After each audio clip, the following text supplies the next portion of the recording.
Welcome back to another anxiety video on how to decrease it in another area of our life so that we can live to be the best version of ourselves, where we want to be. It's a long road sometimes, but if we walk and take some small steps, we can get there if we just keep going. So we're going to try to learn how to reduce overthinking. And with this is how to stop the spiral and find mental clarity, right? Like a lot of times we end up writing our own stories and it can create a lot of havoc for us in our lives, and not only maybe externally, but inside on the mental side of us. And then with the mental, if we keep going down that route and spiraling, it can really affect our physical health, I think, in the end. So have you ever felt like your brain just won't shut off? Like you're constantly analyzing, replaying, or trying to control every possible outcome? You, of course, are not alone in this. There's lots of people that do this, and that's just called overthinking. And it's one of anxiety's favorite tools to use against you. And so we're going to talk about how to break down what to do when you're stuck in your spiral.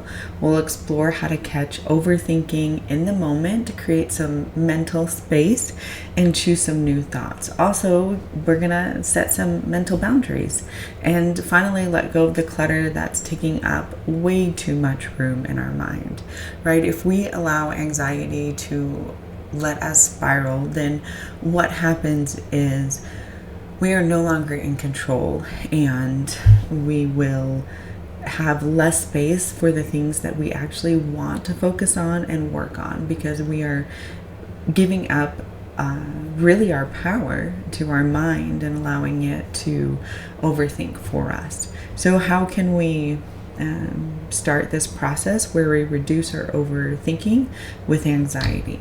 Well, we can catch the spiral, right? Just start noticing that there is a spiral and that we need to catch it and do something about it. And so the first step is to manage overthinking, is to catch it as it starts and before it ends up hijacking your nervous system. So remember, if we are constantly overthinking here and it's wearing us down, then we're going to have it affect the rest of our body as well. So here's how overthinking can sound. What if I said the wrong thing? I should have done it differently. Or what if this happens, or that, or all of it, right? All these or what ifs or should haves. It's really exhausting. And the worst part is it often feels productive, like we're solving something, but really we're just spinning. And so how do you catch the spiral here?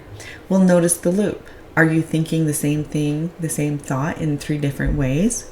Ask yourself, am I thinking or am I rehearsing fear?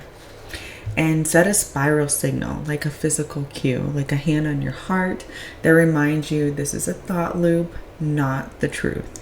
And awareness isn't about stopping your thoughts, it's about not letting them drive you. We're all going to have thoughts. From the first time we wake up, we have our first thought, to the time we go to sleep, we have our last thought. And in between those times, we'll have hundreds, if not thousands of thoughts.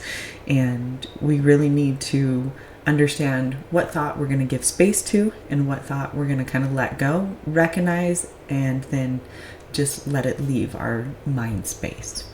And so another aspect here is we can create mental space and we can choose new thoughts.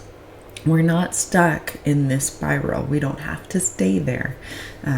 So once you've spotted the spiral, it's really time to interrupt it by creating space between you and your thoughts. So think of your mind like a crowded room. You don't need to silence it necessarily. You just need to clear a little space. And so you can try these things. Take a breath, put one hand on your chest and one on your stomach. Close your eyes and silently say, this thought is here, but I am not this thought. And you can name 3 things that you're grateful for or proud of in the moment. Then intentionally choose a new thought, one that feels grounding. So you can say, I don't need to solve this right now. I'm safe in this moment. I trust that clarity will come when I'm calm. You're not ignoring reality, you're choosing peace over panic.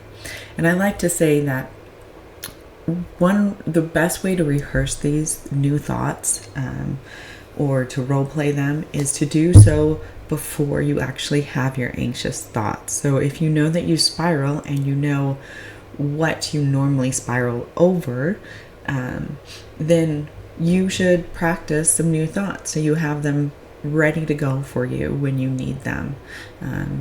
Put them in your phone, in your note section, right? Text them to yourself if you don't have a note section. Write them in a journal that's easily accessible to you, or post them on the walls in your home to help remind you that there are new thoughts that we can replace with our old thoughts. And that could be really helpful for a lot of people. So what's another area that we can work on reducing our overthinking? Well, we can choose to have new mental boundaries, and we can let go of the clutter that's in our head. And so what are mental boundaries, right? These are, not every thought deserves your full attention. So that's what we mean about making mental boundaries. And your mind will generate ideas, questions, and worries all day long. That's what minds do. But you don't have to engage with every single one of them. So mental boundaries could look like saying, that's not mine to carry. Postponing worry to a specific time. Try worry hour journaling. Refocusing your attention with intention. I choose not to spiral right now. Unfollowing, muting, or removing things that trigger mental noise. And finally, clear the clutter. So sometimes your brain is overloaded with unprocessed conversations, unmade decisions, or mental tabs that are left open. So here's something you can try when you have a second to do so. You can do a brain dump. Write everything on your mind without editing it. Then highlight what's actionable versus what's just the noise, and let go of what isn't serving your energy today. Peace doesn't come from thinking harder, it comes from thinking lighter. And so this one's really important too. It's the fact that you just need to learn how to create those boundaries for yourself. You know, you can have a time to worry if you want, and you can have times where you don't worry. But if you continually allow yourself to worry about things, then you're giving power to whatever you're worrying about. Especially if you're, worrying about a conversation that wasn't had, or, an unprocessed conversation, or an unmade decision, or somebody else's part in a behavior where does your responsibility stop and their responsibility start, right? And so if we take all of that stuff that we worry about and we learn how to process it and then let it go, we will be happier for that in the end. So again, catch the spiral by noticing repetitive anxious thought loops, create mental space through breath and presence, then choose grounding thoughts. Set boundaries with your mind. Everything that enters does not deserve your energy. And finally, just clear the clutter. Make space for stillness, clarity, and calmness. And overthinking is a habit, but so is presence. And every time you choose your breath over the spiral, you're building a new pathway, one that's rooted in trust, not fear. And you're not your anxious thoughts, right? You are the calm beneath them. And so here we are to the comment section.